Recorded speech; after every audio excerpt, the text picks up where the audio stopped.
Welcome back to BYoungMinistry.com, to another vlog and to another podcast. Welcome to those who access the podcast through Apple Podcasts, Rumble, Spotify, and YouTube.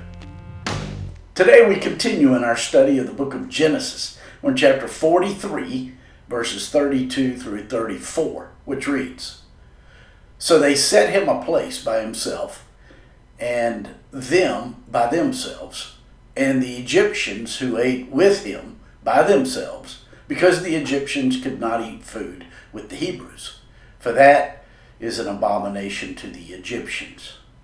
And they've set before him the firstborn according to his birthright, and the youngest according to his youth. And the men looked in astonishment at one another. Then he took servings to them from before him. But Benjamin's serving was 5 times as much as any of theirs. So they drank and were merry with him."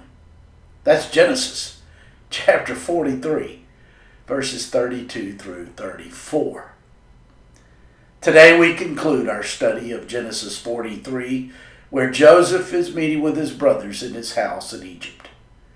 The dream that Joseph had some 20 years before was just coming to fruition.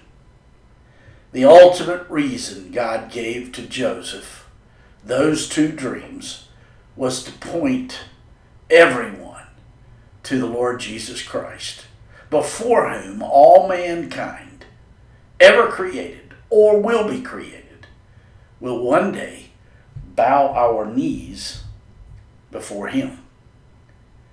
The end of all of our yearnings and searchings is found in the Lord Jesus Christ. All roads in the Bible lead to the Lord Jesus. From Genesis to Revelation, the Lord Jesus is the story. In verse 32 of today's passage we read, "So they set him a place by himself, and them by themselves, and the Egyptians who ate with him by themselves, because the Egyptians could not eat food with the Hebrews, for that is an abomination to the Egyptians."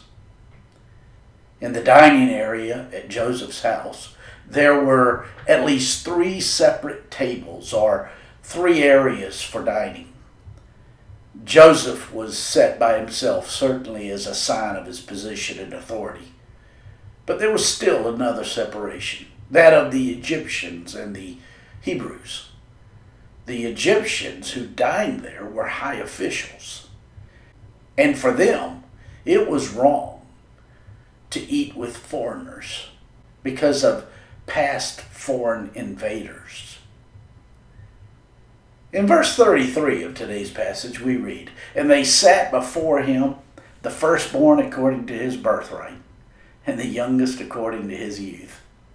And the men looked in astonishment at one another." Without noticing that their brother was the ruler of Egypt, Joseph designated a seat at the table according to the age of his brothers. This was Joseph's way of letting his brothers know that he knew who they were, and it was confirmation that he knew that Benjamin was their true brother.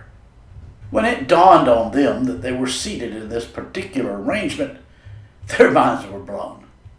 The fact is, they came from 4 mothers, and some were born very close in time because of this.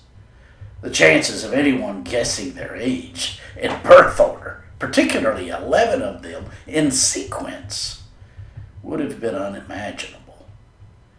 Their seating that day in Joseph's house mirrors the seating of the tribes of the sons of Israel in Revelation chapter 7.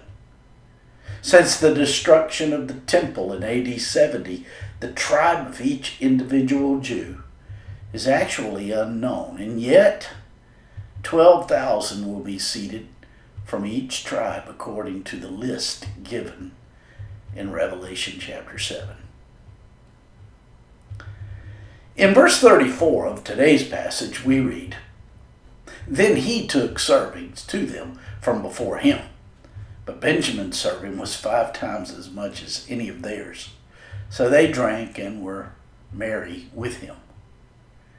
As we have pointed out before, Benjamin, as well as Joseph, were types and pictures of the Lord Jesus Christ. Joseph was a type of Christ in his first advent, his rejection, his death, resurrection, and present exaltation among the Gentiles, and not believed on by Israel.